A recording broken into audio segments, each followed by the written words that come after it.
ನೆಲದೊಳಗಡೆ, ಈ ಜಲದೊಳಗಡೆ ಎಷ್ಟು ಶಕ್ತಿ ಇದೆ ಅಂತಂದ್ರೆ, ಅದವರೇ ನಾವು ಬರೇ ಮಠಕ್ಕೆ ಬಂದು ಹಣಿ ಹಚ್ಚಿದ್ರೆ ಮಾತ್ರ ಶಿವಗಳು ನಮಗೆ ಆಶೀರ್ವಾದ ಮಾಡ್ತಾರೇನ್ರಿ ಅಂತ ನೀವ್ ಯಾರಾದ್ರೂ ಪ್ರಶ್ನೆ ಮಾಡಿದ್ರೆ,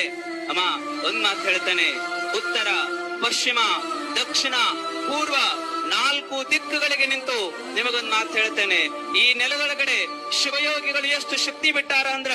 ಮಠಕ್ಕೆ ಬರಾಕಾಗ್ಲಿಲ್ಲ ಅಂದ್ರೂ ಪರವಾಗಿಲ್ಲ, ತ್ರಾಸಿದ್ರು ಪರವಾಗಿಲ್ಲ, ಅಥಣಿಯ ಸೀಮೆಗೆ ಬಂದು ಪೂರ್ವ ದಿಕ್ಕಿಗರೆ ನಿಂದಿರಿ, ಪಶ್ಚಿಮ ದಿಕ್ಕಿಗರೆ ನಿಂದಿರಿ, ದಕ್ಷಿಣ ದಿಕ್ಕಿಗರೆ ನಿಂದಿರಿ, ಉತ್ತರ ದಿಕ್ಕಿಗರೆ ನಿಂದಿರಿ, ಎಲ್ಲರೂ ನಿಂತು ಆ ದಿಕ್ಕಿನ ಸೀಮೆಯ ಅಥಣಿಯ ಸೀಮೆಗೆ ನಿಂತು, ಶಿವಯೋಗಿ ನಿನ್ನ ಸನ್ನಿಧಿಗೆ ಬರೋದಕ್ಕೂ ನನಗೆ ಸ್ವಲ್ಪ ತ್ರಾಸಾಗತ್ತದ, ಯಪ್ಪ ನೀ ಇಲ್ಲೇ ಆಶೀರ್ವಾದ ಮಾಡು ಅಂತ ಹೇಳಿ ಅಥಣಿ ಮಣ್ಣು ತಗೊಂಡು ನಿಮ್ ಹನಿಗೆ ಹಚ್ಕೊಂಡ್ರು ಸಹಿತ ಬಂಗಾರ ಆಗ್ತದೆ ಅಂತ ನೆಲ.